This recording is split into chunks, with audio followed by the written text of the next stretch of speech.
Mu'tasim.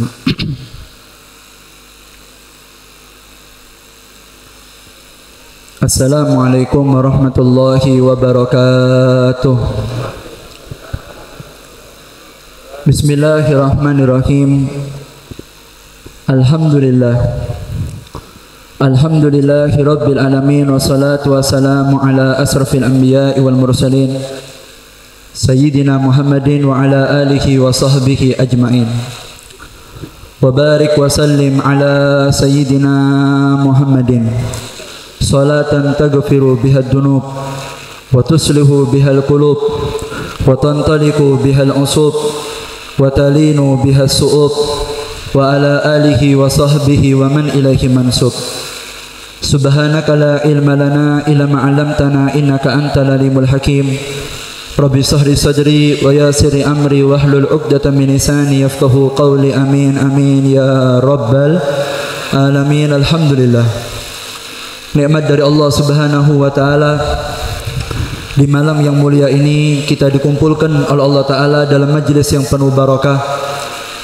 Untuk kita mengumpulkan dalam majlis yang mulia ini dua kemuliaan, dua acara yang mulia, peringatan Isra wal Mi'raj Nabi Muhammad sallallahu alaihi wasallam dan penghataman kitab Shahihul Bukhari. Semoga acara yang kita hadiri ini diberkahi oleh Allah Subhanahu wa taala, dan kita berharap semoga datangnya kita di tempat ini menjadi penyebab kesalahan kita dimaafkan oleh Allah taala, keburukan kita ditutup oleh Allah Subhanahu wa taala, dan semoga salawat yang kita baca menjadi penyebab umur kita ditutup dalam keadaan husnul khatimah bi khair wal afiyah. Amin ya rabbal alamin. Salawat dengan salam selalu tercurah limpahkan kepada junjungan kita baginda besar Nabi Agung Nabi Muhammad sallallahu alaihi wasallam. Tak lupa yang sama kita muliakan para habaib, para alim, para ulama, para kiai, para ustadz, para tokoh masyarakat, wabil khusus kepada orang tua kami, guru kami, Sayyidi wa Ustadi wa Murabbi Ruhi Al-Habib Saleh bin Umar bin Jindan selaku Mudirul Ma'had Sunniyah Salafiyah Baldatus Siddiq dan Imam Majlis Hubun Nabi, dan segenap orang tua kami, para habaib yang hadir, para asatidah, tokoh masyarakat. Kita doakan semoga beliau semua diberikan panjang umur oleh Allah Ta'ala, diberi kesehatan yang sempurna, dan semoga apa yang diniatkan dikabulkan oleh Allah Ta'ala. Amin ya rabbal alamin. Dan segenap hadirin dan hadirat, muslimin dan muslimat, para pecinta baginda besar Nabi Agung Nabi Muhammad sallallahu alaihi wasallam. Alhamdulillah, nikmat dari Allah Subhanahu wa taala.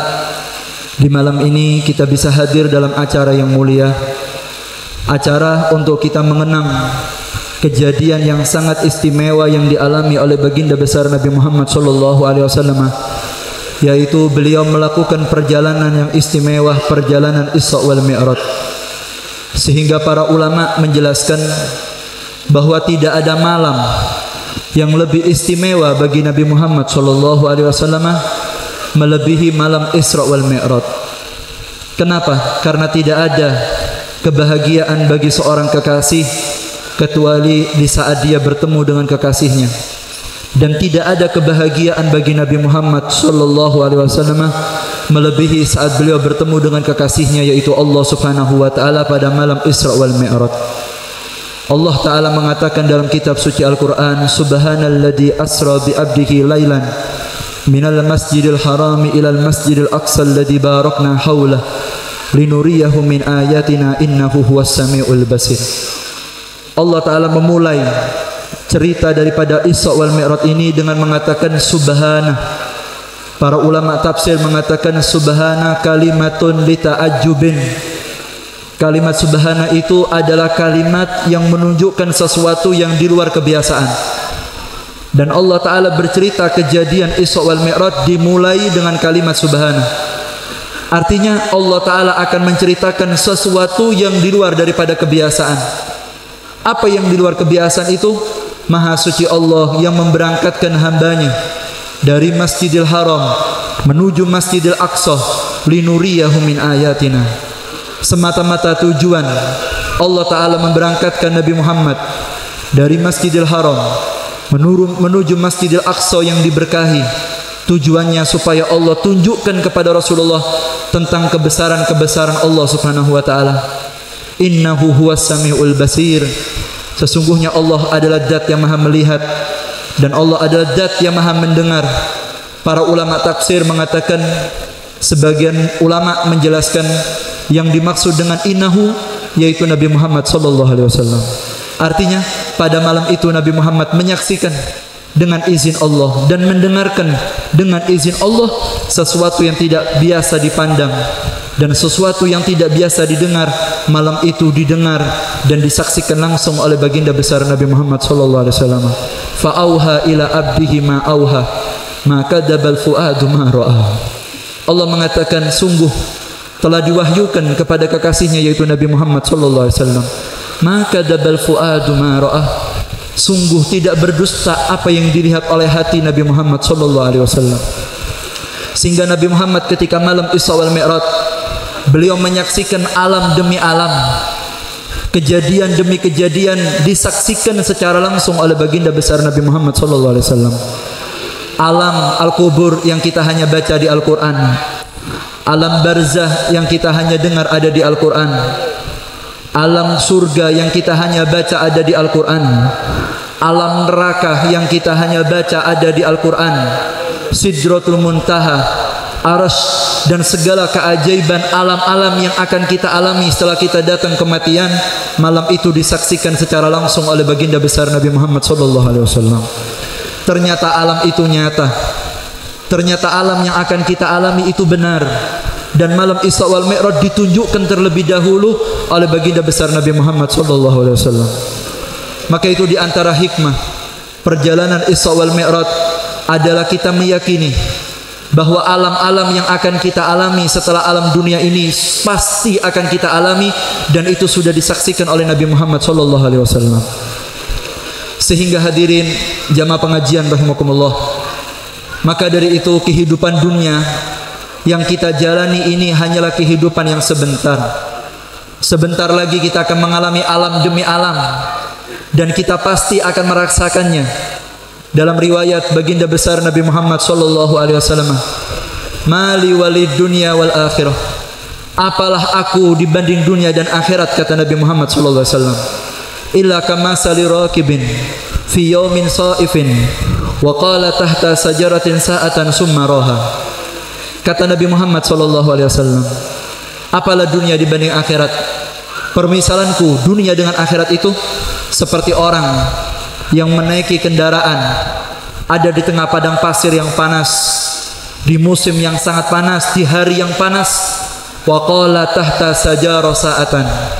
Kemudian berkoilulah, istirahat sebentar di bawah pohon, summa roha, kemudian melanjutkan perjalanan. Yang dimaksud perjalanan itu adalah umur. Kita semakin hari berjalan di dunia ini dengan umur kendaraan kita umur. Wa qala tahta sajarah sa'ah. Kita di dunia ini hanya niup, istirahat sebentar, summa roha, kemudian lanjut perjalanan kita. Alam demi alam akan kita alami.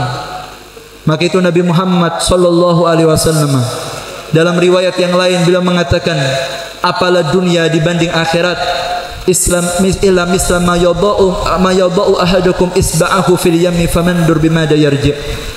Kata Nabi Muhammad sallallahu alaihi wasallam, perbandingan dunia dengan akhirat itu bagaikan orang yang dia naik kapal ada di tengah laut, kemudian dia memasukkan tangannya ada di tengah laut tadi itu, lalu dia mengangkat tangannya. Yang menetes dari tangannya itu adalah dunia dengan isinya, dan lautan yang begitu dalam adalah kehidupan akhirat, kata Nabi Muhammad sallallahu alaihi wasallam.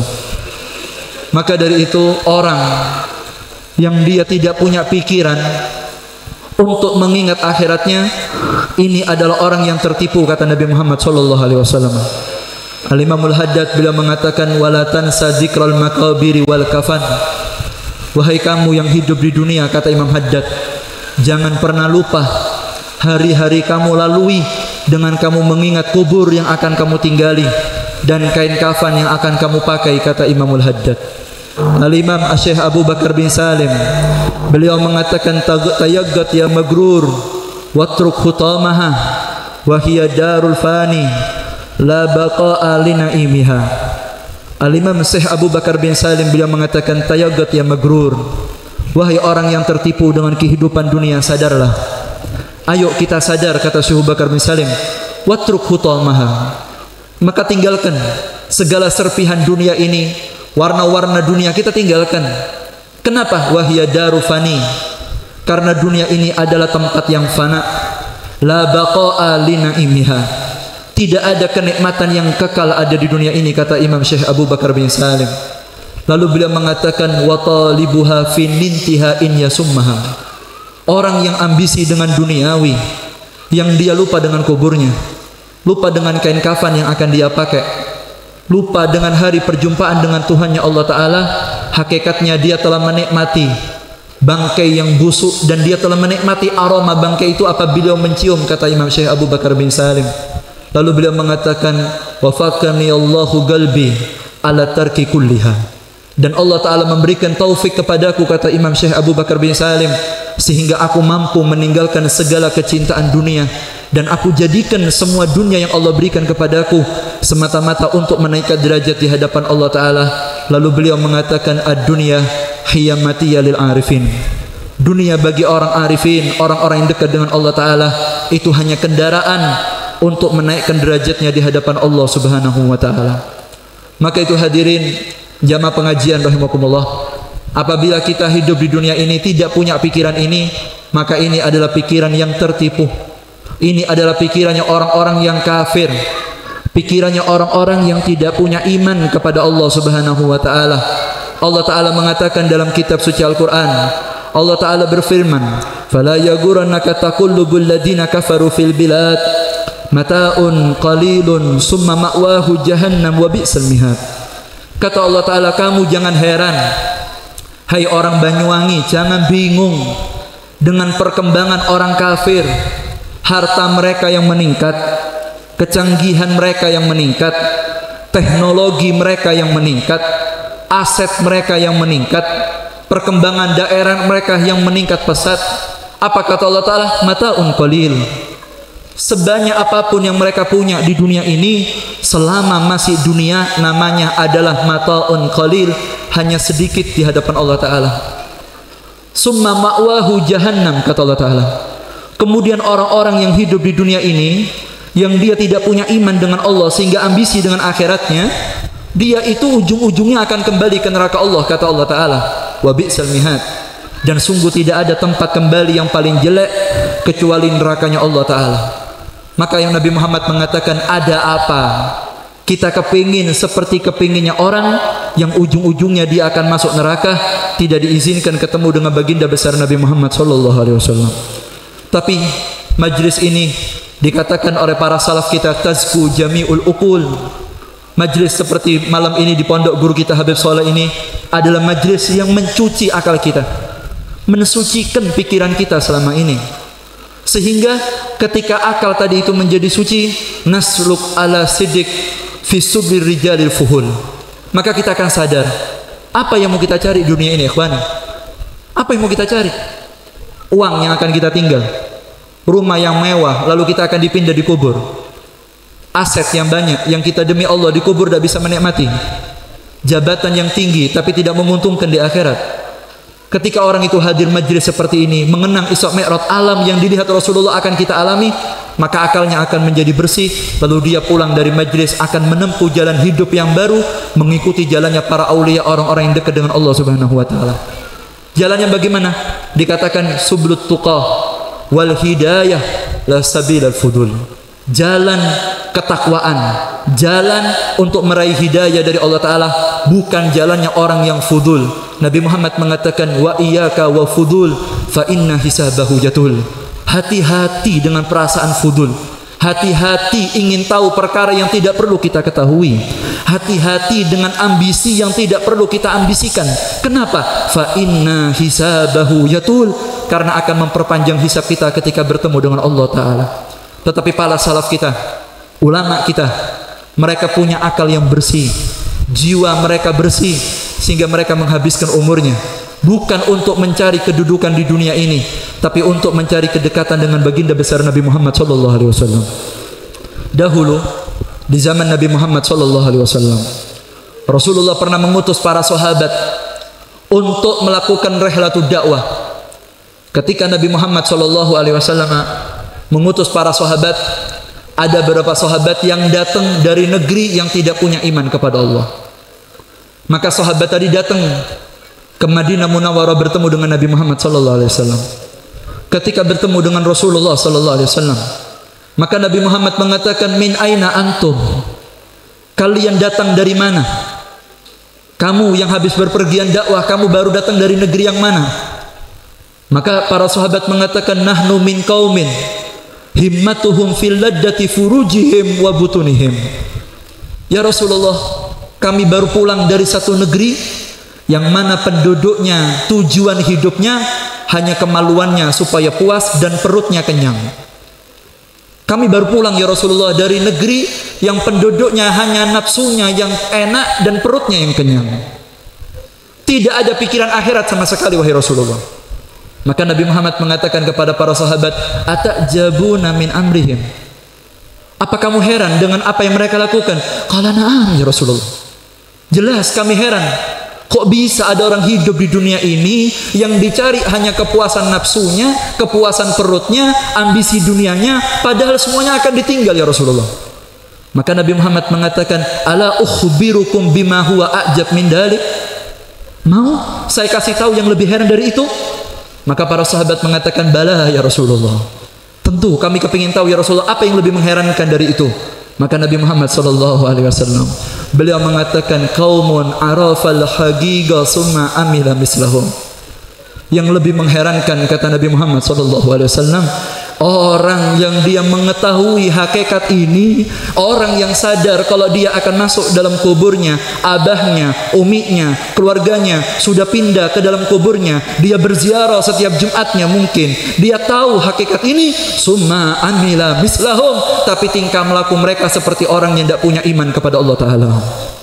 Ya ikhwani, kalau orang kafir ambisi dengan dunia tidak apa-apa, karena mereka tidak pernah mikir kubur. Kalau orang kafir mengumpulkan uang sebanyak-banyaknya, tidak apa-apa, karena mereka tidak pernah mikir dengan kehidupan akhirat. Bukan cuma mikir, tidak iman, tidak punya iman. Yang masalah orang yang dia mengaku iman kepada Allah, tetapi tingkah lakunya seperti orang yang tidak punya iman, kata Nabi Muhammad SAW. Maka itu ikhwani, melalui majlis yang mulia ini, sucikan kita punya pikiran. Tidaklah guru kita Habib Shalih bin Umar bin Jindan mengundang kita ada di pondok ini, dalam majlis yang mulia ini, majlis demi majlis untuk tazku jami'ul ukul, bersihkan kita punya jiwa, bahwa tidak ada tujuan hidup di dunia ini kecuali kita meraih kedudukan yang istimewa di akhirat, dan tidak bisa kita dapat kecuali kita dekat dengan Nabi Muhammad SAW. Seorang sahabat bernama Sayyidina Umar bin Khattab radhiyallahu anhu, seorang sahabat yang dulunya sebelum kenal dengan Nabi Muhammad SAW, orang yang ambisi, orang yang selalu terobsesi dengan dunia yang fana ini. Hari-harinya dihabiskan dengan mabuk, hari-harinya dihabiskan dengan berzina, naudzubillah min dalik, sampai membunuh, bahkan anaknya sendiri dibunuh oleh Sayyidina Umar bin Khattab.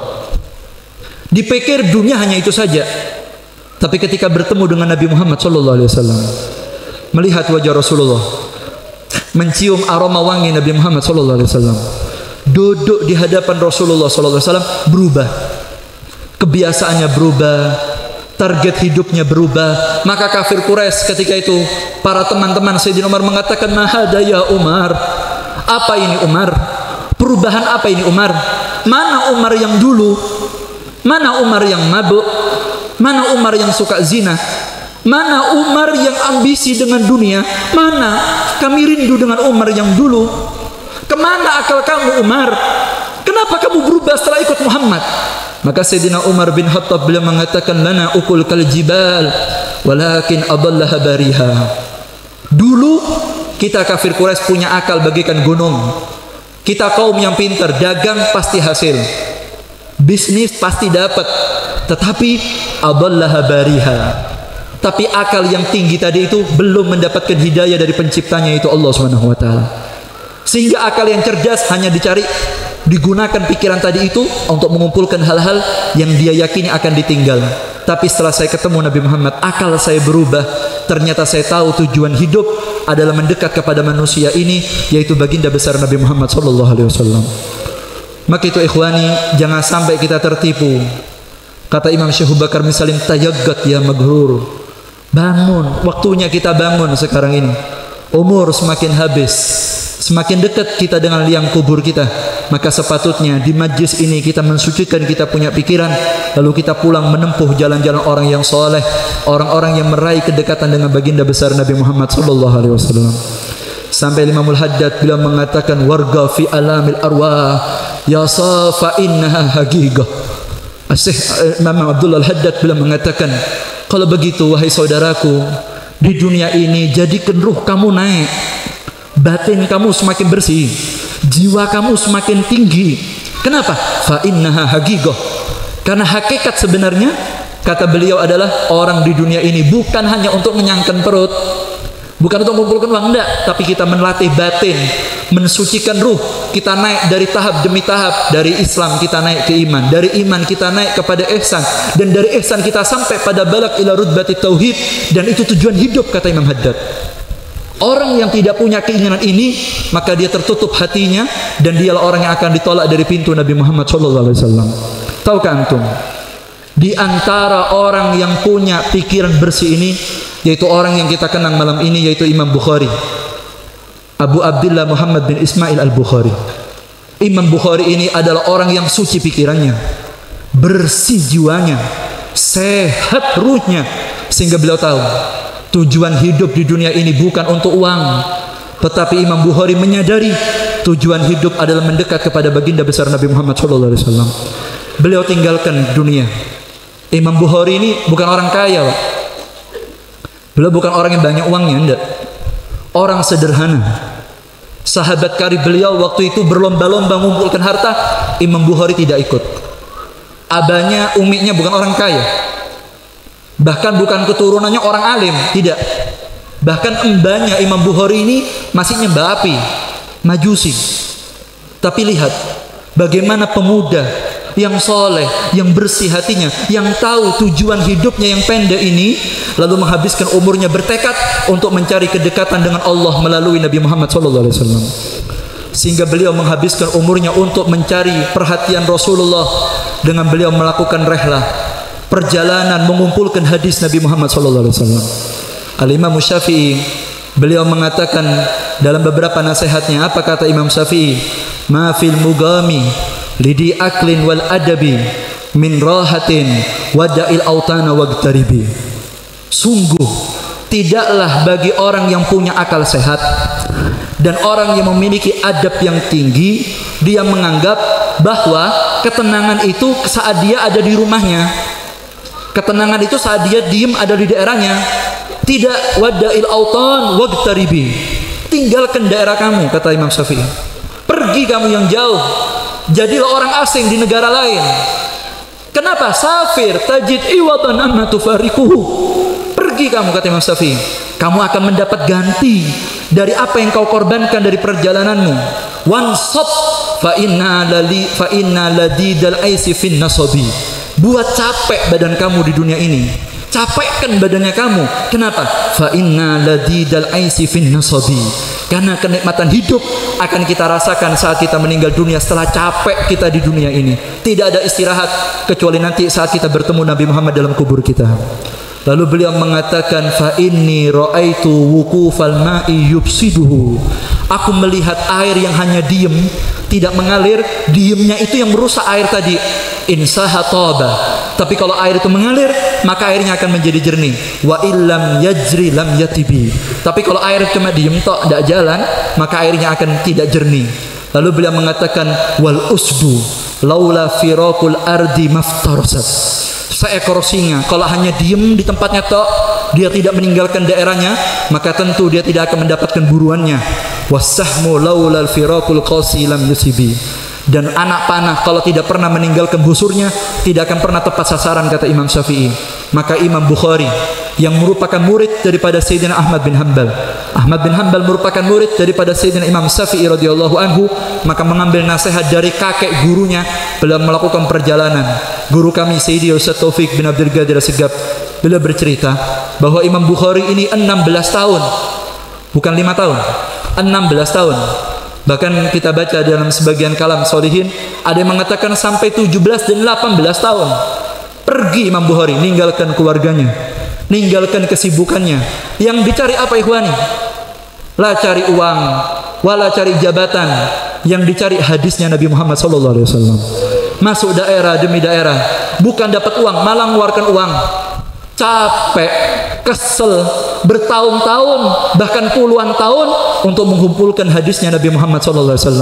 Sungguh benar Imam Syafi'i yang mengatakan, safir tajid iwadan amma tufarikuhu. Betul, setelah perjalanan yang jauh ini, menghabiskan waktu yang lama, ternyata usaha tidak mengkhianati hasil.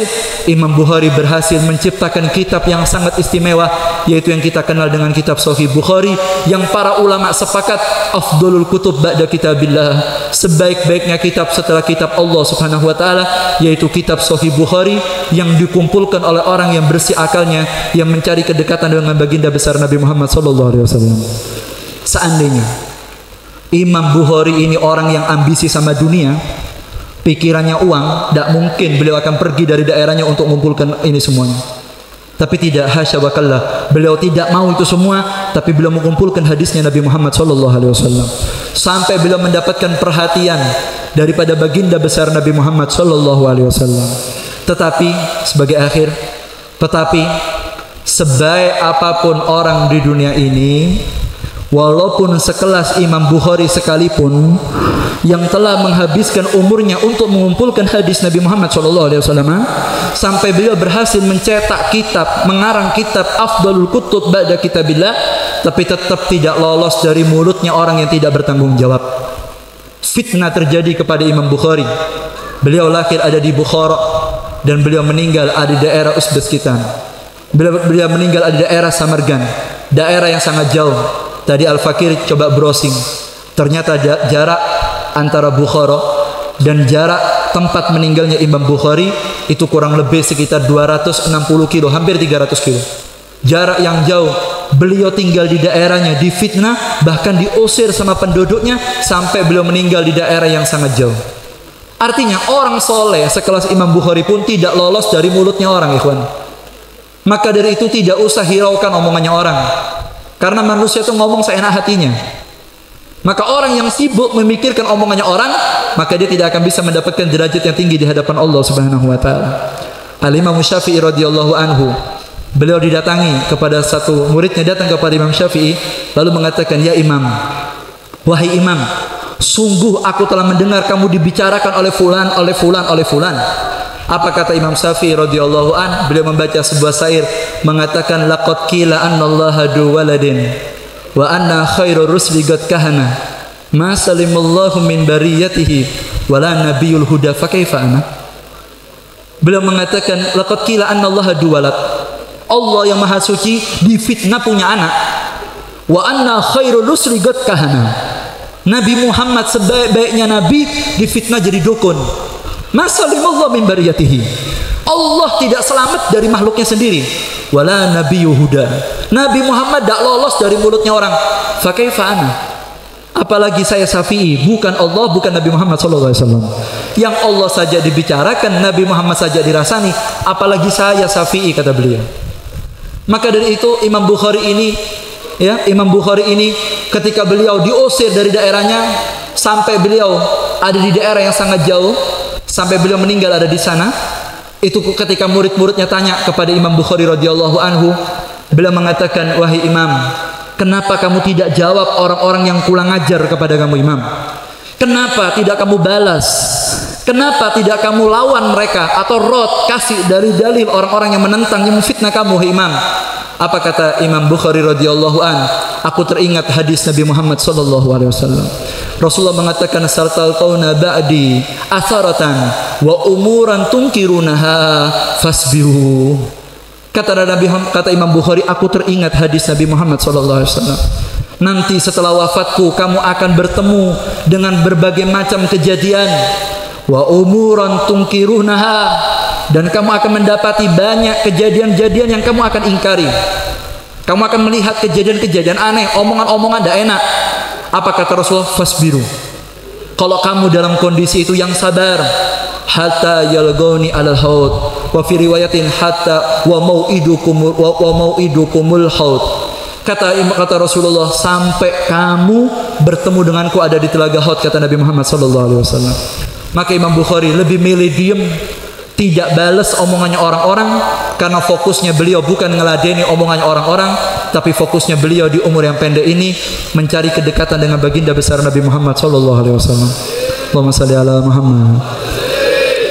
Maka itu ikhwani, mari ya dalam majlis yang mulia ini cari yang perlu kita cari, tinggalkan apa yang tidak perlu kita perjuangkan. Setelah itu omongan orang apa katanya? Tujuan kita hidup di umur yang pendek yang hanya berapa tahun ini supaya kita menghasilkan kedudukan yang tinggi di hadapan Allah Subhanahu wa taala. Diceritakan sebagian para solihin, orang-orang yang mendapatkan kedekatan dengan Allah Subhanahu wa taala. Al-Imam Ali Zainal Abidin As-Sajjad, beliau pernah difitnah, beliau dicaci maki, dikasih omongan tidak enak. Apa kata Imam Ali ketika mendapatkan caci maki dari orang-orang yang memfitnah beliau? Apa kata Imam Ali Zainal Abidin? Yang kamu sampaikan betul. Betul Pak, yang sampean omongkan saya betul. Dan yang sampean tidak tahu lebih banyak dari aib saya. Jazakumullah khair, terima kasih banyak. Saya sudah diingatkan, diambil uang, dikasih hadiah. Orang yang melokno Sayyidina Ali pulang bawa uang. Ini akhlak pewaris Nabi Muhammad SAW. Al-Imam Ahmad bin Hasan Al-Attas, beliau pernah sumpek melihat kondisi yang banyak omongan tidak enak seperti ini. Lalu beliau tertidur mimpi bertemu dengan Sayyidina Imam Ahmad bin Isa Al-Muhajir ilallah. Dalam mimpinya Al-Imam Ahmad bin Hasan Al-Attas, beliau mengeluh, mengaduh kepada Imam Ahmad bin Isa Al-Muhajir ilallah. Ahmad bin Isa Al-Muhajir ilallah ini saudaraku, beliau ini orang yang hebat, orang yang punya kedudukan. Beliau punya adik namanya, punya saudara namanya Muhammad, duduk ada di parlemen, punya jabatan. Dipanggil ini sama saudaranya Ahmad Muhajir Allah, dipanggil, mau cari apa? Mau ngeladeni orang-orang itu, mau kita duduk di kursi jabatan terus kita berniat untuk memperbaiki, gimana caranya? Ayo kita pergi. Lalu beliau berangkat menuju Hadramut sampai beliau meninggal ada daerah namanya Husaisah, dan beliau tinggal di sana dan tersinar ilmu Nabi Muhammad ke seluruh dunia dari seorang Ahmad Muhajir ilallah. Seseorang ingkar yang dilakukan oleh Ahmad Muhajir ini diingkari. Maka malamnya bermimpi Nabi Muhammad SAW. Lalu bertanya kepada Rasulullah, ya Rasulullah, bagaimana sikapmu dengan Ahmad Muhajir? Maka Rasulullah mengatakan, sungguh apa yang dilakukan Ahmad aku ridho. Ahmad dak min Ahmad dah. Ahmad yang itu, yaitu Ahmad Muhajir, min Ahmad dah. Semua yang dia kerjakan isyarat dari aku Ahmad, yaitu Nabi Muhammad SAW. Artinya mengambil sikap tidak menuruti kondisi zaman, mengikuti perkembangan omongan orang-orang yang tidak bertanggung jawab, itu adalah sikap yang terbaik. Dan Habib Ahmad bin Hasan Al-Attas, beliau tertidur mimpi bertemu Ahmad Muhajir ilallah. Lalu beliau mengatakan dalam mimpinya, sungguh aku bingung dengan kondisi zaman yang seperti ini. Apa kata Imam Ahmad Muhajir ilallah? Beliau mengatakan kepada Ahmad bin Hasan Al-Attas, Al-Habib Ahmad bin Hasan, beliau mengatakan, walam yazal kadalik, ya sudah gitu, sudah perkara ini ya gini terus. Bal asad, akan tetapi tambah parah, tambah parah. Kondisi yang tidak enak ini akan semakin tidak enak, semakin tidak enak. Terus bagaimana? Walam yazal kadzalika bal asadu hatta dhahara alaina mahdi fi akhir zaman. Sampai nanti muncul Imam Mahdi akhir zaman, wa bayazul biduhurih. Dan semua yang tidak enak ini akan hilang dengan lahirnya Imam Mahdi Al-Muntadhar. Terus sebelum Imam Mahdi datang, apa yang harus kita lakukan? Ahmad Muhajir beliau mengatakan, wa amruna bis salati wal jamaah was sunnah. Tugas kita ini hanya mengamalkan sunnah, salat berjamaah. Apa yang perlu dilakukan dari kewajiban laksanakan. Kondisi zaman tidak usah dihiraukan, karena tujuan kita ujungnya kita akan pulang kepada Allah. Summa alaina hisabahum, kata Allah Ta'ala, biar aku yang menghitung mereka Muhammad, mereka punya hisab di hadapanku, kata Allah Subhanahu wa Ta'ala. Maka itu ikhwani, dalam majlis yang mulia ini mari kita ambil Imam Bukhari, sudah meninggal sekian ratus tahun, terkenang selama-lamanya, harum namanya. Jangan sampai kita ambisi seperti orang yang bingung zaman sekarang ini. La wallah, mungkin kita mati tidak dikenang lagi. Tapi ikuti Imam Bukhari, orang yang bersih akalnya, yang suci jiwanya, yang meraih kedudukan yang tinggi di hadapan Allah Subhanahu wa taala. Ada satu cerita. Ada satu anak, ini cerita ini pernah Al-Fakir sampaikan dalam beberapa majelis. Tapi tidak apa-apa, yang sudah dengar didengarkan lagi. Mungkin-mungkin barokah manfaat, ya. Ini ceramahnya rodok lurus, Pak. Akeh habaib, ya. Kalau di luar rodok menggok-melenggok ceramahnya. Mungkin-mungkin yang sal barokah manfaat, ya. Ini diceritakan ada satu anak. Sedikit-sedikit omongannya orang, sedikit-sedikit omongannya orang. Tak enak sama orang, tak enak terus gitu. Abahnya murabbi, pendidik, dipanggil anaknya, sini talu lebih. Ambil kuda, ambil keledai, jalan. Akhirnya abah sama anak naik kuda. Naik kuda lewat di pasar. Orang-orang pasar mengatakan, wallah, hadza rajul ma fi rahmah. Wah, ini bapak sama anak tidak punya rahmat. Satu kuda dua penumpang. Kata anaknya, ayah, apa? Kita orang dibilangi tidak punya kasih sayang ambil kuda. Satu kuda dua penumpang. Lah terus ya apa? Ya sudah saya turun, antum yang naik. Di akhir jalan. Lewat lagi di pasar, ngomong lagi orang pasar. Wallah hada'ab mafi rahmah. Bapak ini tidak punya kasih sayang sama anaknya. Kok tego anaknya suruh jalan, bapaknya yang naik kuda. Ayah, apa lagi? Ini katanya orang-orang, antum tidak punya kasih sayang. Saya dibiarkan jalan, antum naik kuda. Ya wis dibalik. Akhirnya anak numpak jaran, bapaknya melakung. Lewat lagi di pasar, ngomong lagi. Memang manusia nih, netizen offline dan online ini komentar terus, Pak ya. Kalau tidak komentar ini memang kurang enak. Nah, netizen pasar ini komen lagi. Wallah hadal walad qalil adab. Anak kurang ajar. Huyarkab wa abu yamsi. Ya apa iki? Anak numpak jaran, bapaknya melaku. Ulang ajaran ini. Anaknya ngomong lagi sama abahnya. Abah, apa lagi? Saya dibilang kurang ajar. Saya naik kuda, antum jalan. Lah terus ya apa nak? Gak usah ditumpahi jaran nih. Gak ditumpahi, Pak. Lewat di pasar, netizen ini komen mana kan? Gak mari-mari netizen ini ngomong mana netizen? Wallah, orang-orang ini majanin, wong gendeng ini punya kuda ndak dipakai. Anaknya ngomong lagi, abah apalagi? Kita orang edan kan? Edan lagi wes. Meski mentok wes Pak, edan ini punya kuda ndak dipakai. Akhirnya kata bapaknya, sudah sini, tak lewat tadi. Gini Bang, tak ajari caranya urip. Duduk terus abahnya ngomong. Tadi kita naik bareng, katanya kita jahat sama kudanya. Saya naik, kau jalan, saya jahat sama kamu. Kamu naik, saya jalan, katanya kamu tidak punya adab. Di balik, kita tidak naik kuda, kita gendeng. Lalu terus ya apa? Ya apa terus? Kata abahnya, idan ribon nas goyatun la yudrak. Dengarkan anakku, kau cari orang simpatik sama kau, setuju sama kau semuanya, tidak mungkin kau dapatkan. Netizen ini tidak mungkin pro sama antum semuanya. Terus gimana? Imsi, jalani hidup ini selama Allah tidak murka kepada kita. Tidak usah peduli dengan omongannya orang. Lalu abahnya mengatakan khullin nas ma'a rabbin nas. Biarkan orang sama Tuhannya orang, yaitu Allah Subhanahu wa taala. Dan itu yang dialami Imam Bukhari. Tidak nuruti omongannya orang, diusir ahlan wa sahlan, diusir dari daerahnya. Biarkan beliau jaga mulut dan hatinya, tidak sampai membicarakan orang-orang. Kenapa? Karena beliau tahu harga umur yang pendek ini hanya untuk pencarian kedekatan dengan baginda besar Nabi Muhammad SAW. Dan saat terakhir beliau akan meninggal dunia, Imam Bukhari baka radhiyallahu an, sambil beliau tersenyum. Sakaratul maut, tersenyum Imam Bukhari. Maka anaknya mengatakan, wahai abah, senyuman apa ini? Maka Imam Bukhari mengatakan, ya waladi, saya senang hari ini karena ini hari kematian saya. Saya senang, semakin dekat ajal saya bahagia. Maka anaknya mengatakan, apa yang kau buat tersenyum ayah? Apakah kau menghadapi kematian? Kau senang menghadapi kematian karena kau punya guru Ahmad bin Hanbal? Qala la. Bukan gurunya anak yang anak andalkan untuk menghadapi kematian saja. Apakah kau berhasil menciptakan kitab Sahih Bukhari? Qala la. Bukan Bukhari itu yang anak andalkan untuk anak bertemu dengan Allah. Apa murid-muridnya antum yang sangat bermanfaat? Dari Imam Bukhari keluar Imam Muslim, keluar Imam Tirmidzi dan imam-imam yang lain. Apa itu yang kau andalkan? Qala la. Terus apa yang kau andalkan untuk ketemu dengan Allah? Imam Bukhari mengatakan, saksikan, ana punya mulut ini mulai kecil sampai sakaratul maut ini tidak pernah ngerasani orang satu kali, kata Imam Bukhari radhiyallahu anhu.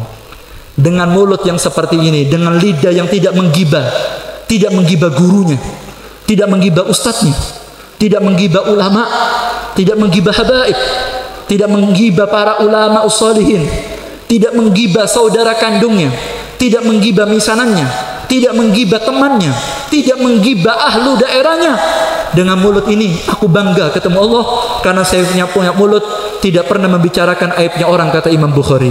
Lalu beliau menutup umur dalam keadaan tersenyum, meninggal dalam keadaan husnul khatimah. Dan inilah hakikat hidup yang sebenarnya. Mari dalam majlis yang mulia ini bersihkan kita punya akal, sucikan kita punya jiwa. Yakini alam-alam yang kita alami sudah dialami Rasulullah dan disaksikan ketika malam Isra wal Mi'raj. Jadilah kita seperti Imam Bukhari. Tujuan hidup adalah dekat dengan Rasulullah. Komentar orang apa katanya, kita tidak sibuk dengan mereka. Kesibukan kita adalah dengan taklim, dzikir, salat berjamaah, bersolawat, ibadah. Dan itu tugas kita sampai bertemu meninggal dunia. Dan jaga kita punya lesan, jangan sampai mengurangi kehormatan dengan orang-orang lain. Semoga berkah majlis ini kita diberkahi sama Allah Ta'ala. Ya Rabbi, jaga mulut kita dari menggibah ya Rabb. Sucikan hati kami dari segala noda ya Allah. Dan kita doakan semoga para habaib diberikan panjang umur, sehat walafiat. Khususnya guru kita Sayyidi Ustaz Shalih bin Umar bin Jindan, semoga beliau diberikan kesehatan yang sempurna oleh Allah Ta'ala, dipanjangkan umurnya dalam keberkahan, dan apa yang niatkan dalam hati beliau semoga dikabulkan oleh Allah Ta'ala.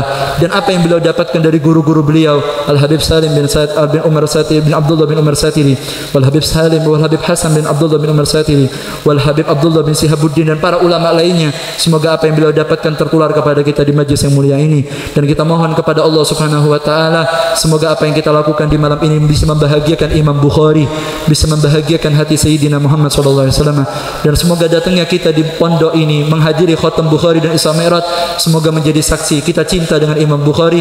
Dengan cinta ini semoga kita berharap Allah rubah kita punya akhlak menjadi akhlak yang baik, sehingga harapannya kita layak dikumpulkan dengan mereka kaum solihin. Dan kita mohon sama Allah Ta'ala dalam majlis yang mulia ini, apabila tiba saatnya kita meninggalkan dunia yang fana ini selama-lamanya, ya Rabbi, ambil usia kami dalam keadaan husnul khatimah, meninggalkan kami mengucapkan 2 kalimat syahadat ya Rabb. Anak istri kami yang menangisi kepergian kami, jaga iman mereka ya Allah, jaga ibadah mereka ya Rabb, bersihkan hati mereka ya Rabb, sucikan pikiran mereka ya Rabb, dan jadikan tujuan mereka hidup untuk dekat dengan Nabi Muhammad sallallahu alaihi wasallam. Keluarga kami yang ada di rumah berkah dalam majlis ini, masukkan dalam rumah mereka, dalam rumah kami ya Rabb, masukkan dalam keluarga kami ya Rabb, masukkan pada dzurriyyah kami yang masih akan muncul di masa depan ya Rabb. Dan kita mohon kepada Allah Subhanahu wa Ta'ala, semoga berkah majlis ini kita insyaallah kumpul dunia akhirat sampai di surga tertinggi bersama Nabi Muhammad sallallahu alaihi wasallam, bersama fakhr wujud, bersama Imam Bukhari dan para ulama salihin. Amin ya rabbal alamin. Wa ala kunni salihal Fatihah. Bismillahirrahmanirrahim. Istiqbal siratal mustaqim. Siratal ladzina an'amta 'alaihim ghairil maghdubi. Minta maaf karena panjangnya ceramah, semoga jadi ilmu yang barokah manfaat. Kurang lebihnya saya mohon maaf. Hadamini wa la faminkum. Assalamualaikum warahmatullahi wabarakatuh.